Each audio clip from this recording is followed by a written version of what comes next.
Good morning, soul peeps. Welcome to the Garden of Deeden. I am Dee. I'm out here with my coffee and listening to the birds sing. I love that in the morning. I gotta learn which kind of bird that is, but I just like them to sing. I'm like, sing to me. So I am embarking on another project. Because guess what? As I'm learning, everything is a project. So I am endeavoring again this season to grow jicama. I love jicama. Jicama is a root vegetable that grows in the heat. You know, unlike carrots and beets and radishes and stuff that like cool weather, jicama prefers the hot weather. And it's one of those commitment plants, you know, like potatoes and parsnips. It's a commitment plant. So it says 95 to 130 days. Now, I grew some last year and they were small, but hey, that was success for me.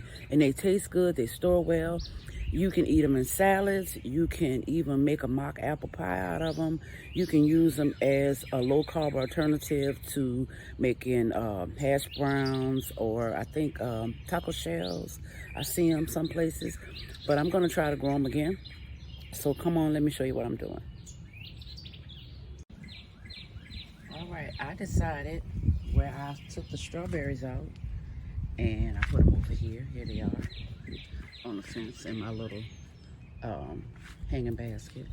I'm gonna put the jicamas because jicamas, they're a root vegetable, but they vine. And so this will be perfect for it. I'm not gonna put anything in the top baskets because like I said, the strawberries, when they were layered, this at the bottom didn't get any sunlight like it needed to. So I'm gonna repurpose this. I'm gonna put the soil and everything in here. And with jicamas, you get one fruit per seed. Now they will grow vines, and then later in the season they will grow seed pods. Their seed pods look like beans. They're not edible. The only thing that's edible is the root. The leaves and the pods are poisonous for human consumption, but once the seed pods dry out, you have your seeds for the next season. So this is where we're gonna plant our jicamas. All right, I've started adding soil, and that's a little bit of spent soil, and I have some organic potting soil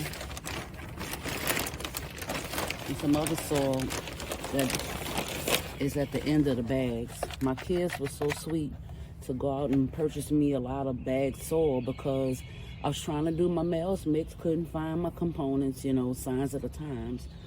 So they went out and purchased all this soil for me because they know that I enjoy gardening and they enjoy eating the stuff that I grow. So I'm gonna add all that in, and then we're gonna add some soil amendments to it. All right, I got all my soil in there, and so I'm gonna put a couple of things in here. I'm gonna get my slow release fertilizer, put a little bit of that in there. And I'm gonna mix it all in. Some worm castings, because they're just the bomb, honey. Thebomb.com. Just a handful. And I'm gonna put some bone meal because this is a root vegetable. And you want strong roots if you're growing for roots.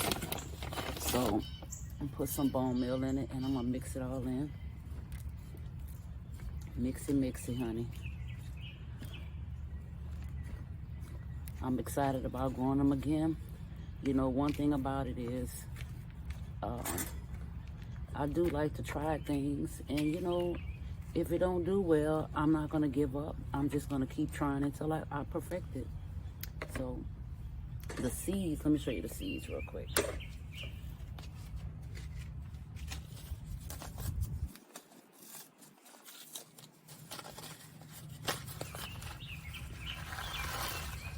Okay, they look like beans, pea seeds, you know, and you get one fruit per bean. So I'm gonna plant them here, but I'm probably gonna put them in another pot somewhere else, just so I can see. But I thought this trellis would be a good idea because, like I said, it has the vines in it. So I'm gonna sow in here. I'm not gonna put too many, maybe 4, because they can get really big. And I have one on the kitchen counter. I'll bring it out and show it to you. So These seeds you typically plant like twice the depth of the width of the seed, so maybe a good inch or so. Oops. Okay, put it finger depth. 1, 2, 3, 4. And like I said, they can get pretty big. We would hope so. That means we have more eating, and they store well. I'm gonna cover them up, and then I'm gonna get some water over here.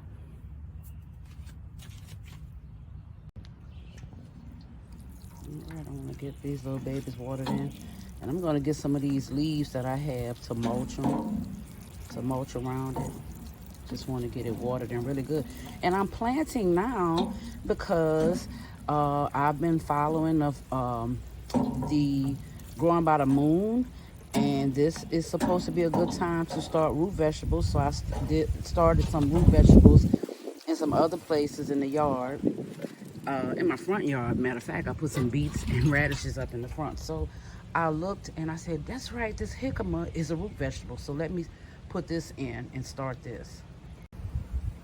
So this is a jicama. Now the ones, if you look at my previous video, mine wasn't nothing compared to this. But this is a jicama, and they store well. They last a long time. I get them from organic grocery store, and they will last for months. And when I did my fresh ones lasted even longer than these last, which of course, you know, if you grow it from your home, they're always better.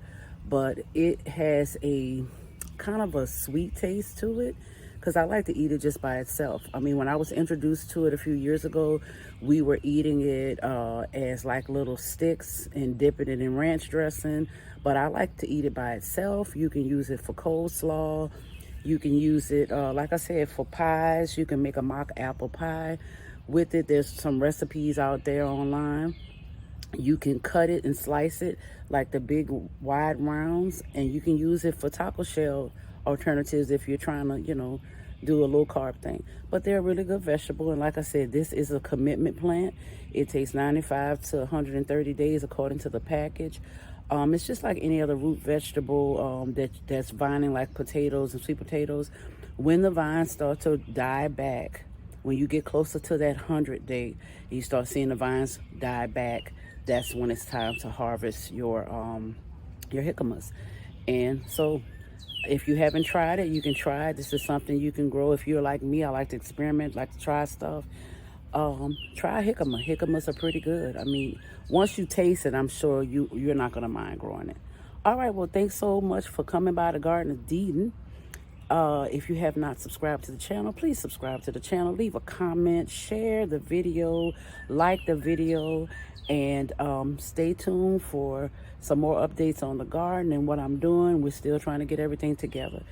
Grow something, feed your family, and have a blessed day.